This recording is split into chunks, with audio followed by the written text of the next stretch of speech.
روزے دار کو کھجور کھانے کے 10 بڑے فائدے۔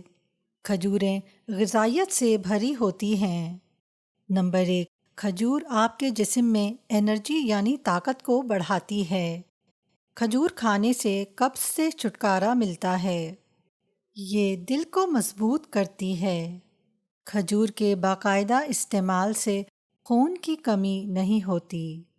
کھجور کھانے سے ہڈیاں مضبوط ہوتی ہیں کیونکہ یہ کاپر، سیلینیم اور میگنیشیم سے بھرپور ہوتی ہیں، جو جسم کی ہڈیوں کی صحت کو برقرار رکھنے اور ان سے متعلق امراض کو روکنے کے لیے بہت اہم غذائی اجزاء ہیں۔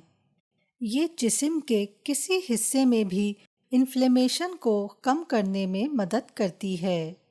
کھجور کھانے سے وزن میں اضافہ ہوتا ہے۔ یہ فوری طور پر جسم کے برے کولیسٹرول کو ختم کر کے اچھے کولیسٹرول کو بڑھا دیتی ہے۔ کھجور کھانے سے دماغی کمزوری ختم ہونے میں مدد ملتی ہے۔ کھجور کھانے سے انسانی جسم میں آئرن اور فولاد کی کمی نہیں ہوتی۔